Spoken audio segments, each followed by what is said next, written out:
Buenísimas, buenísimas, recontra buenísimas. Frías y grises mañanas. Frías y grises. Pero aquí estoy.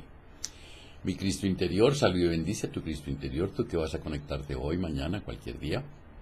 Y también el de aquellos que queriendo conectarse no pueden. Hoy es lunes 15 de febrero de 2016. El programa es el número 1172. 1172. Que el espíritu de sabiduría descienda sobre nosotros todos y nos ilumine. A mí para decir lo que debo decir, a ustedes para comprenderlo. Gracias por sus correos, gracias por lo que en ellos escriben, gracias por sus manifestaciones y buenos deseos de bienestar y salud para conmigo. Iniciamos una lectura escabrosa. Vida después de la vida. Este libro, en cuanto a que es una obra humana, refleja los antecedentes, opiniones y prejuicios de su autor. Por ello, y a pesar de la objetividad que me he esforzado en imprimirle, pueden ser útiles algunos datos sobre mi persona en el momento de evaluar las extraordinarias afirmaciones que en él se hacen, en el libro. En primer lugar, nunca he estado cerca de la muerte, por lo que no se trata de un relato de primera mano sobre experiencias propias. Sin embargo, no puedo por ello reivindicar una objetividad total, ya que mis emociones han estado implicadas en el proyecto. Mientras escuchaba el relato de las fascinantes experiencias de que trata este libro, llegaba casi a la sensación de estar viviéndolas.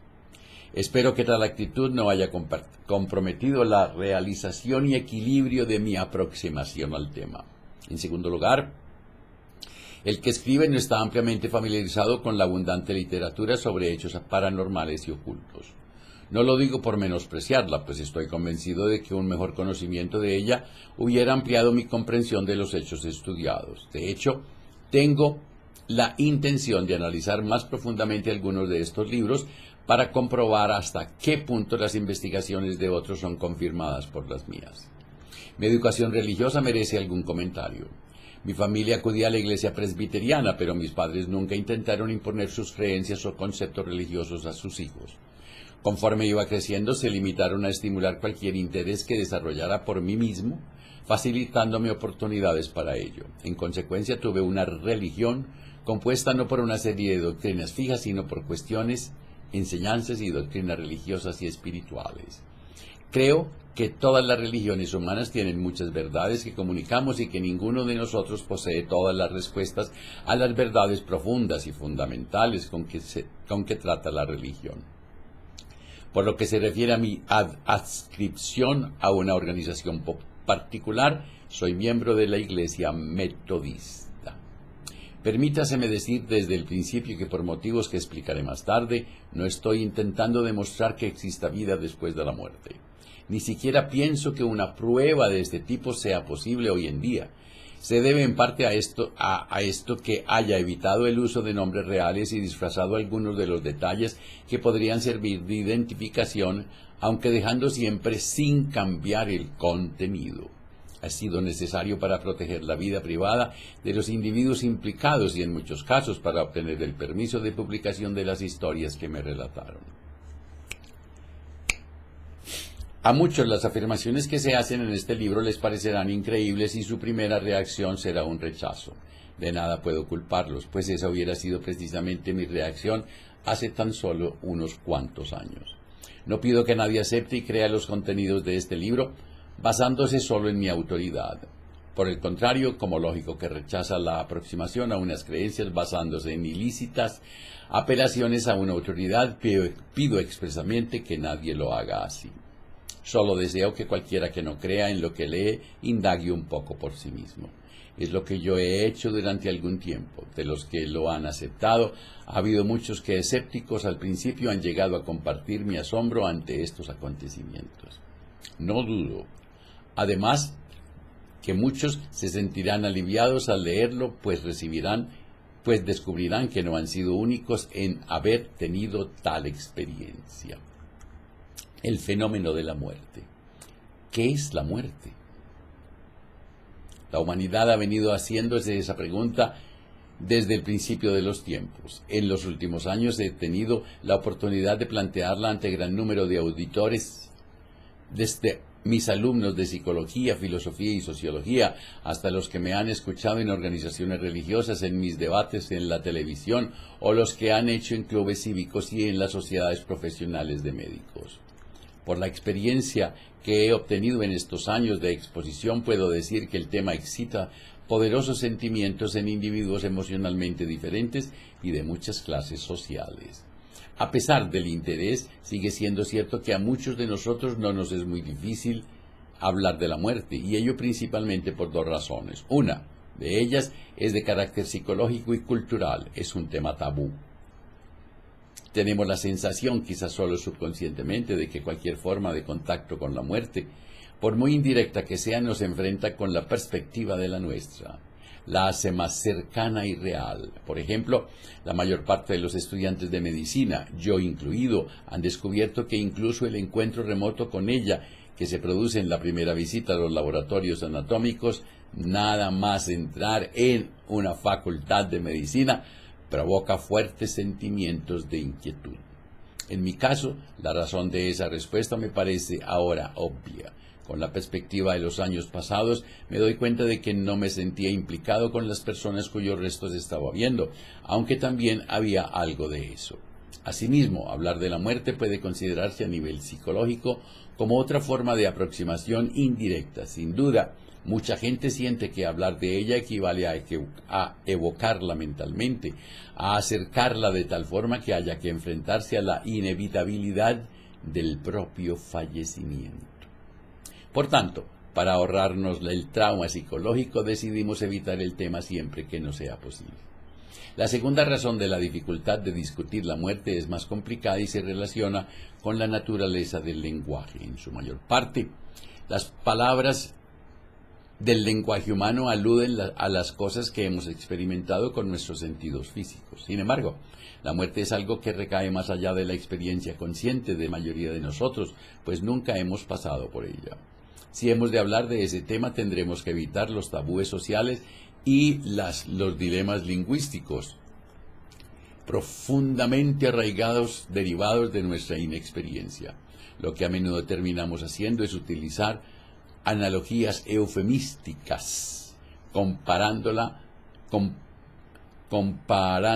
cosas más agradables de nuestra experiencia, con cosas que no son familiares. Quizá la analogía más común sea la comparación entre muerte y sueño. Morir, nos decimos, es como dormirse. Esta figura del lenguaje es muy común en el pensamiento y lenguaje de cada día, así como en la literatura de muchas culturas y épocas. Incluso era corriente en la Grecia clásica.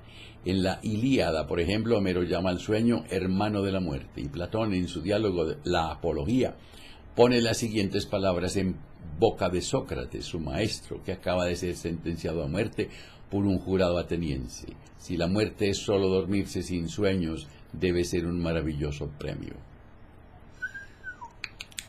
La misma analogía encierra nuestro lenguaje contemporáneo. Consideremos la frase hacer dormir. Cuando se lleva un perro al veterinario para que lo haga dormir, eutanasia, nos referimos a algo muy distinto a cuando decimos lo mismo de un anestesiólogo con respecto a un familiar.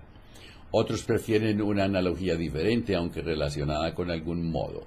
Morir, dicen, es como olvidar. Hay otro punto de vista que rechaza la noción de que la muerte sea la aniquilación de la conciencia. Según esta tradición posiblemente más antigua, algún aspecto del ser humano sobrevive cuando el cuerpo físico deja de funcionar y acaba por destruirse. Este aspecto ha recibido muchas denominaciones, como psique, alma, mente, espíritu, ser, conciencia. Con uno u otro nombre, la noción del paso a otra esfera de existencia tras la muerte física es una de las más venerables de las creencias humanas. En resumen, nos enfrentamos con dos respuestas opuestas a nuestra pregunta sobre la naturaleza de la muerte, ambas originadas en tiempos antiguos y ambas ampliamente sostenidas hoy en día. Unos dicen que la muerte es la aniquilación de la conciencia, otros con igual seguridad que es el paso del alma o mente a otra dimensión de la realidad. En el resto del libro no deseo rechazar ninguna de las respuestas, solo pretendo informar de los resultados de una investigación que he acometido personalmente. En los últimos años me he encontrado con gran número de personas que han pasado por lo que llamamos experiencias cercanas a la muerte. Las he conocido de diversas formas. Al principio fue por coincidencia, en 1965, cuando era estudiante de filosofía en la Universidad de Virginia. Conocí a un profesor de psiquiatría de la Facultad de Medicina. Desde el primer momento quedé sorprendido por su amabilidad y cordialidad, pero la sorpresa fue mayor cuando posteriormente me enteré de que había estado muerto en 2 ocasiones con 10 minutos de intervalo. Y que hizo un fantástico relato de lo que le ocurrió en aquel estado. Más tarde le oí relatar su historia a un pequeño grupo de estudiantes interesados. Quedé muy impresionado, pero como carecía de capacidad para juzgar tales experiencias, me limité a archivarla, tanto en mi mente como en una cinta en la que había grabado la charla.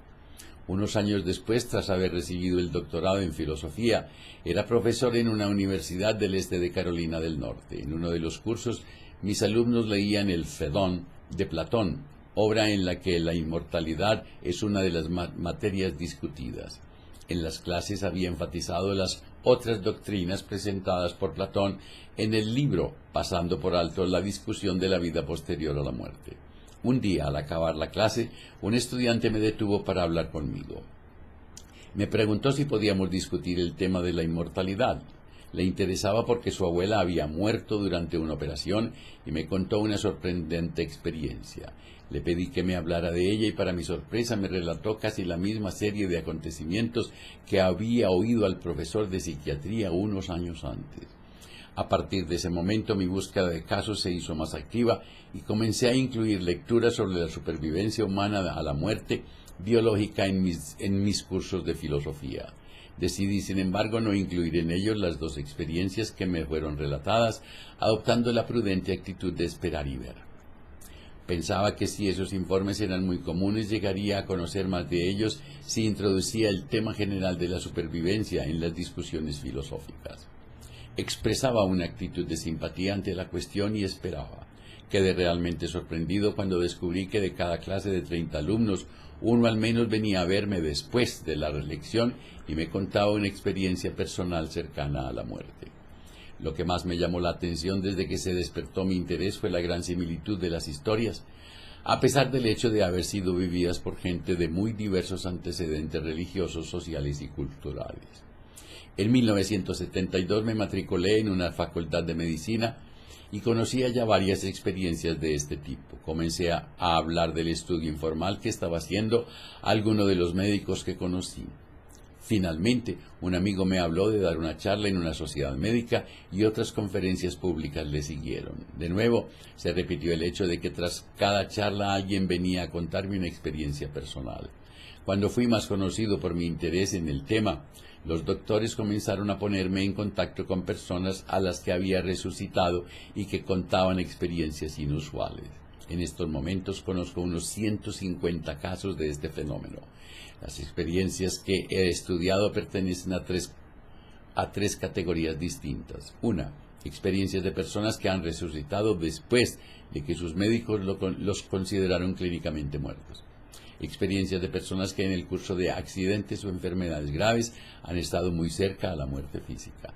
Experiencias de personas que al morir hablaban con otras personas que se encontraban presentes. Posteriormente, estas últimas me informaron del contenido de la experiencia de la muerte. La gran cantidad de material que puede obtenerse por 150 casos me ha obligado, obviamente, a una selección. Por ejemplo, aunque he encontrado informes de tipo tercero, que completaban realmente los de otros 2 tipos, he dejado de considerarlos por 2 motivos. En primer lugar, me permite reducir el número de casos estudiados, con lo que resulta más manejables, y en segundo lugar, los limita dentro de lo posible a informes de primera mano. De esta forma he podido entrevistar con gran detalle así a unas 50 personas y soy capaz de informar de sus experiencias. Siempre que he dado conferencias sobre el fenómeno, los episodios de los muertos han atraído casi todo el interés. He leído algunas críticas en la prensa en las que me sugerían que solo debería tratar de ellos. Al seleccionar los casos que quería presentar en este libro, he evitado, sin embargo, la tentación de explayarme tan solo en los casos del primer tipo, pues obviamente los del segundo no son diferentes, sino que más bien forman continuidad con ellos. Además, aunque las experiencias cercanas a la muerte son muy similares, las personas que las describen y las circunstancias que las rodean varían mucho. En consecuencia, he tratado de dar una muestra de las experiencias que reflejan adecuadamente esta variación, la experiencia de la muerte. A pesar de las diferencias en las circunstancias que rodean los casos próximos a la muerte y los tipos de personas,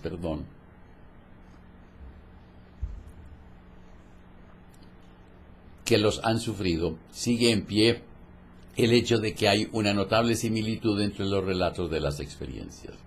De hecho, las similitudes entre los distintos informes son tan grandes que pueden elegir fácilmente 15 elementos separados y recurrentes entre el grupo de historias que he recogido.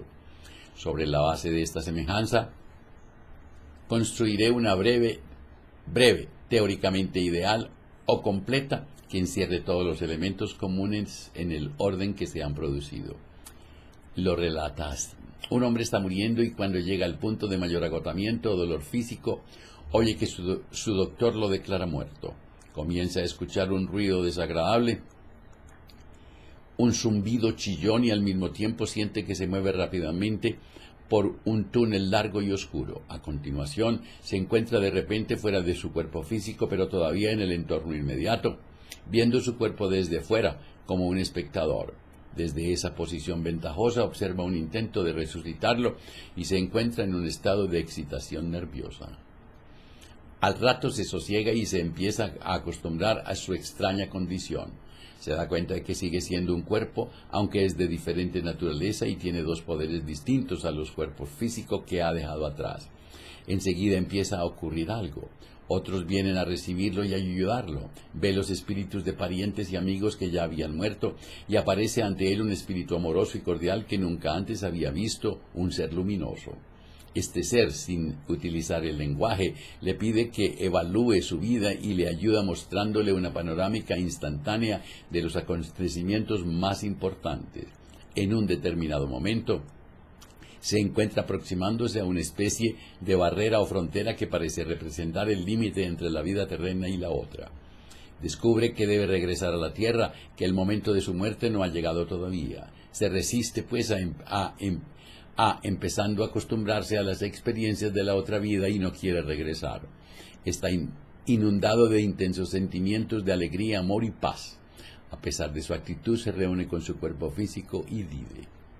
Trata posteriormente de hablar con los otros, pero le resulta problemático hacerlo, ya que no encuentra palabras humanas adecuadas para describir los episodios sobrenaturales. También tropieza con las burlas de los demás, por lo que deja de hablarles. Pero la experiencia afecta profundamente a su existencia, sobre todo a sus ideas sobre la muerte y a su relación con la vida. Hay que tener en cuenta que el relato anterior no trata de ser una representación de la experiencia de una persona, más bien es un modelo compuesto de los elementos comunes encontrados en muchas historias. Lo he incluido aquí como idea preliminar y general de la que puede experimentar una persona que está muriendo. Aclarado que es una abstracción en lugar de una experiencia real, en el presente capítulo discutiré con detalle cada uno de los elementos comunes, suministrando varios ejemplos. Sin embargo, antes de hacerlo así, hay que dejar bien sentado unos cuantos hechos con el fin de introducir en una estructura apropiada el resto de mi exposición sobre la experiencia de la muerte. 1. A pesar de las sorprendentes similitudes entre los diversos relatos, ninguno de ellos es idéntico. No he encontrado a nadie que informe de todos y cada uno de los detalles del modelo. Varios han citado a la mayoría, es decir, 8 o más de los 15, y unos pocos han informado hasta 12. Ningún elemento del modelo de experiencias ha sido proporcionado por todos los informadores. Sin embargo, alguno de los elementos tiene un carácter casi universal. Ningún componente del modelo abstracto ha aparecido solo en un relato. Cada elemento ha aparecido en varias historias. El orden en que una persona muerta pasa a través de los diversos estadios antes delineados puede variar del que ocupa en el mundo teórico. Por ejemplo, varias personas afirman haber visto al ser luminoso antes o al tiempo de abandonar el cuerpo físico, en lugar de como el modelo, donde se produce poco después. Sin embargo, el orden que he dado es bastante típico y las variaciones no son frecuentes. El grado en que una persona que está muriendo profundiza en la experiencia hipotética depende de si la persona sufre realmente una aparente muerte clínica y, en tal caso, del tiempo que permanece en este estado. En general, las personas que estuvieron muertas dan un relato más vívido y completo de la experiencia que las que solo han estado cercanas a la muerte, y los que estuvieron muertos por un largo periodo profundizan más en los que han estado menos tiempo. Inefabilidad. Los acontecimientos que han vivido los que han encontrado próximos a la muerte están fuera de esa comunidad de experiencias, por lo que es de esperar que se encuentren con dificultades lingüísticas para expresar lo que les ocurrió. Ciertamente, las personas implicadas caracterizan uniformemente sus experiencias de inefables, es decir, inexpresables. Muchos han observado a este aspecto que no existía palabras para lo que estaban intentando decir, o que no conocían adjetivos y superlativos para describirlo. Oír las noticias. Numerosos individuos afirman haber oído a los doctores o a espectadores en el momento en que les daban por muertos. Uno de los casos es el de una mujer que ya había tenido problemas con el corazón y tuvo un ataque cardíaco en el que casi perdió la vida. Me contó lo siguiente: de repente quedé paralizada por terribles dolores en el pecho. Era como si hubieran rodeado la mitad del pecho con una cinta de hierro y estuvieran apretando. Mi marido y mi amigo común me oyeron caer y vinieron corriendo a ayudarme. Me encontraba rodeada por una profunda oscuridad y a través de ella oí a mi esposo diciéndome como desde una gran distancia: esta vez ha sido definitivo. Pensé que tenía razón. Un joven que se creyó muerto después de un accidente de automóvil cuenta: oí a una mujer que preguntaba si estaba muerto y que alguien más le respondía que sí. El autor de este libro se llama Raymond Moody y el libro se llama Vida después de la vida. Raymond Moody, Vida después de la vida. Cuando te abrazas, cuando te quieres, cuando te amas, la vida te abraza, la vida te quiere, la vida te ama. Me acepto y me apruebo como soy, me amo. Me acepto y me apruebo como soy, me amo. Yo soy en cada nuevo día más dulce. Mañana, martes, hablaremos de el túnel. Que la prosperidad, la armonía, la salud, la sabiduría y el amor sean con ustedes y sus familias, conmigo y mi familia. Si hoy tienes un momento de tristeza, de celos, de rabia, de frustración, invoca al espíritu de sabiduría, pídele que descienda sobre ti, cuéntale. Y si en tu relato hayas algo mal puesto en tu corazón contra alguien, perdona a ese alguien, ámalo, agradece y olvida. Y si lo que hayas es contra ti, perdónate, ámate, agradece y duérmete. Y no se les olvide reír, pero por nada, nada,